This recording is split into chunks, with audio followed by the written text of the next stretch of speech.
too many of you guys will stay in relationships, stay in situations that aren't serving you. In fact, it's more detrimental being in those relationships or situations rather than leaving. So why do we stay? Well, frankly, because we don't think we deserve better. I don't know if you've ever heard this before, but there's this saying of the love that you receive is often the love that you feel that you deserve. So we stay in the bad relationships. We stay with people and partners who, frankly, we feel that we stay with them because it's the only thing we could get, despite them not having the same lifestyle, despite them not having the same value system as us. They don't want the same things in life, and yet we stay. We stay in these situations, we stay in these relationships because we don't think that we deserve better.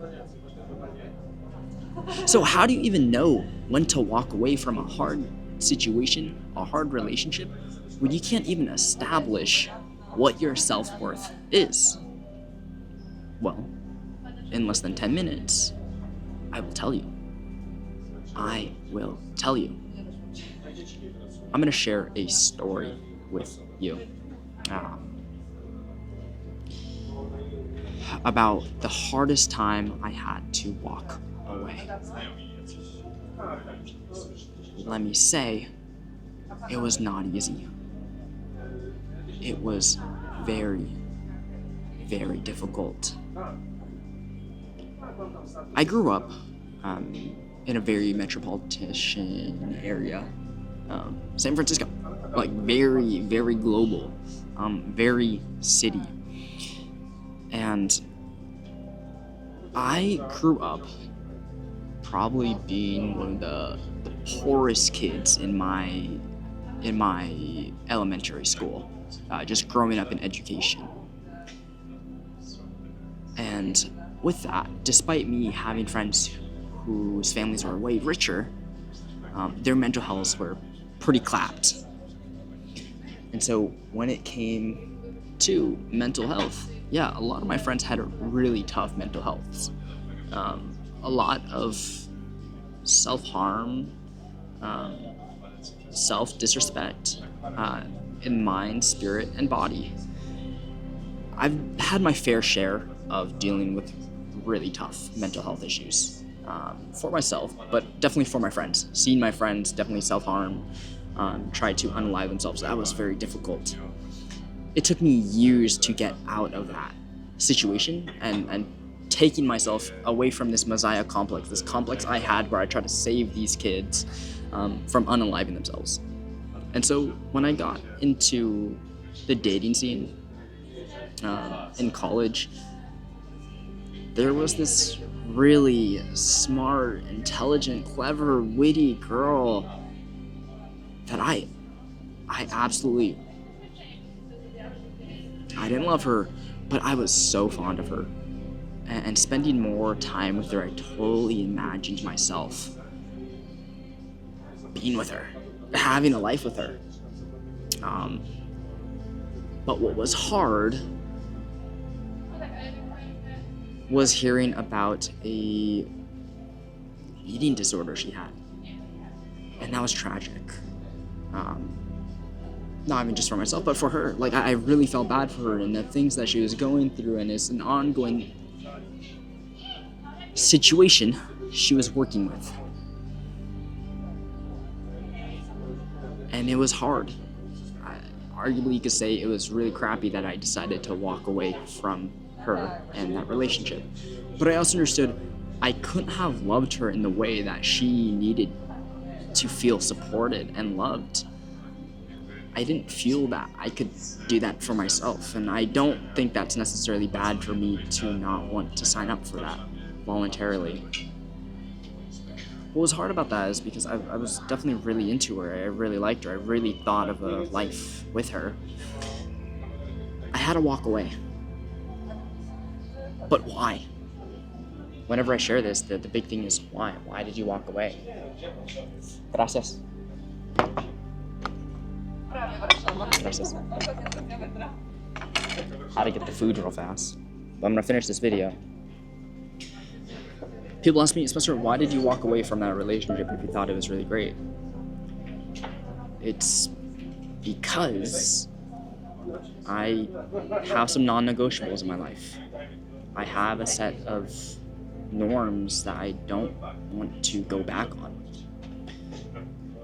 When I was in high school, I had this math teacher who on Valentine's Day just put on a different hat. He literally put on like this fedora. He was like, no longer am I Mr. and then he said his last name. I'm Mr. Love. I'm the love doctor.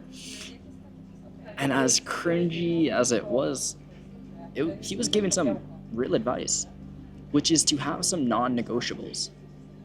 Whether this is in life, this is in jobs, a situation, or relationships, you should have non-negotiables, things that you will not negotiate about, you will not budge about, you will not change your mind. Now, in terms of dating,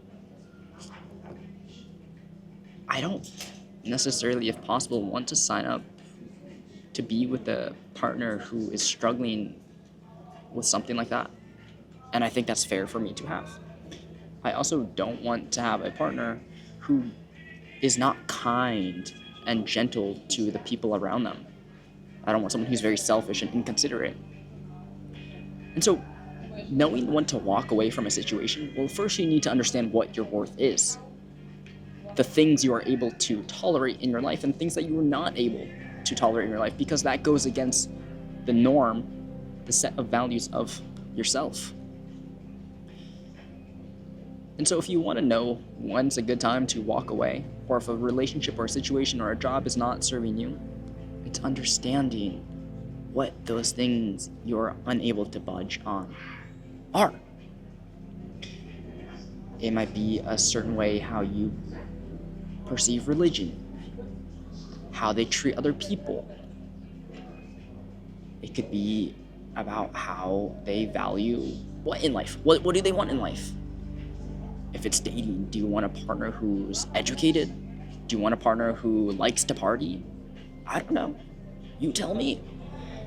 In terms of situation, yeah, do you want to be in a job who, frankly, the employer doesn't actually care about you? You're just another number for them to throw low money at so they could work your A off?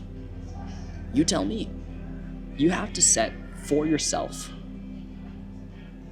the things you are willing to do, the things you are not willing to do.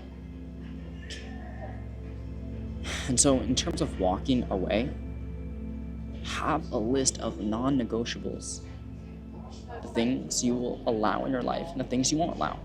Because what you tolerate in your life is what you invite more of. But if you don't even know what you're willing to tolerate in your life, then yeah, you're going to get walked on all over in this life. I could say that because that used to be me. I used to get walked over all the time. People used to take advantage of me all the time. At what point do you have to tell yourself, and do you say, enough is enough? No longer am I doing things for free. No longer am I going to get lowballed. It's time I get paid what I'm worth. It's time I start getting the return on investment that I deserve. It's time I start getting the love I deserve. You absolutely deserve better. The only reason why you feel like and should believe that you don't deserve better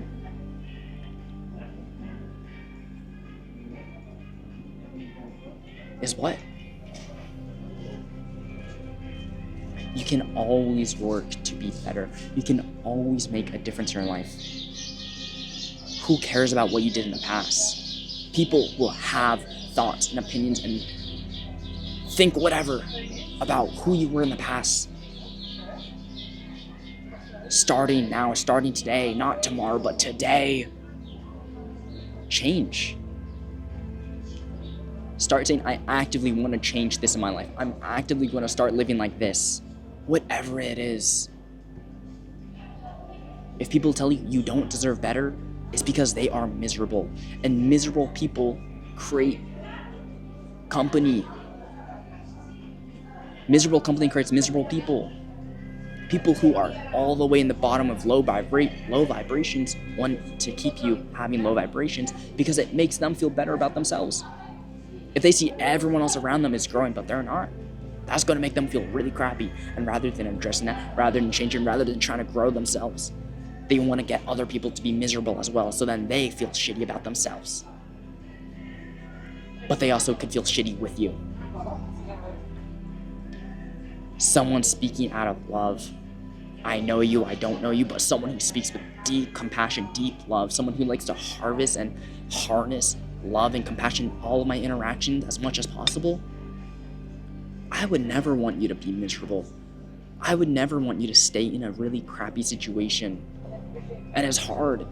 Depends on what your values are. For me, I'm a huge family person, and my family's going through a lot right now. A lot of family health complications, and yet I'm staying with that because that is part of the value systems for myself. Despite that being really hard, I'm choosing that. So how much of that can I complain about if I'm choosing that?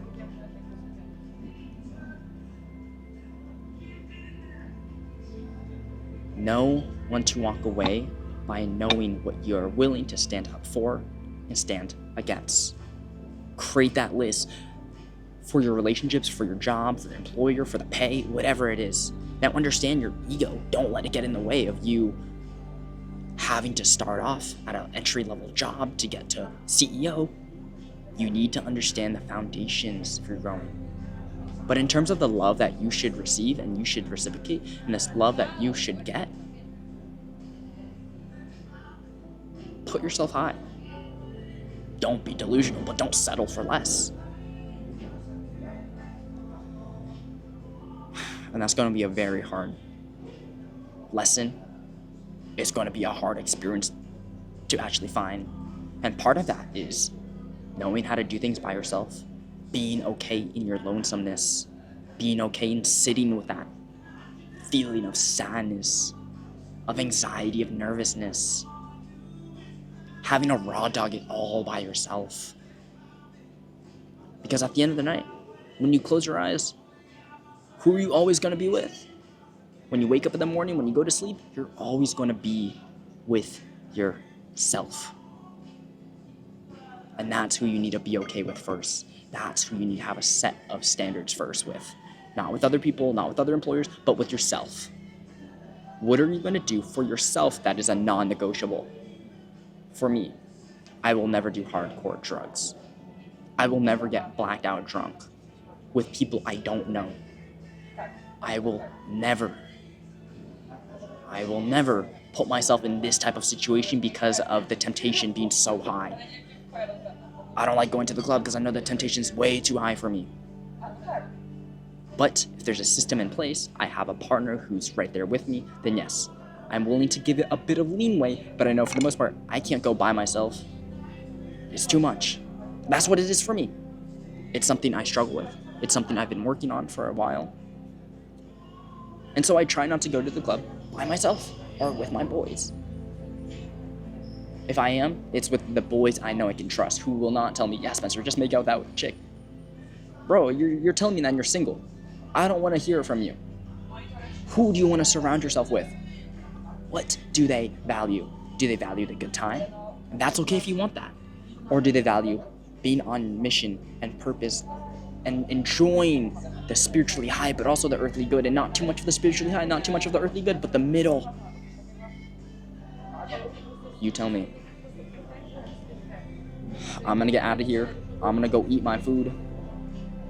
But have a set of standards for yourself. Know when to walk away by knowing what you can put others to. Hold other people to a standard because you put yourself to the standard. Now, that comes with a lot of different variations and whatnot. But yes, if it's your brothers, if it's your sisters, if it's your family, you could hold them to a standard, for sure. But you also can't assume that they will meet that standard and expectation. You can't assume and expect them to be where you are, because frankly, they haven't experienced the life you have. They don't see the value that you have. You could want the best for other people, but you can't force them and you can't expect them to follow that same list. So at the end of the day, the only person you could have the standard for is yourself. So if you're watching all the way to the end, you're starting to think about already your list of non-negotiables, or you have one already, drop in the comments down below. What are your non-negotiables? Whether that is your job, that is your relationships, that is your situation, platonic or romantic, yourself. Let me know down in the comments, and let the other people know in this video what those are too. I'm out of here for real now. I'm gonna go eat. I gotta get to class soon. But until next time, like, comment, subscribe. Until the next time, I will see you later. Peace.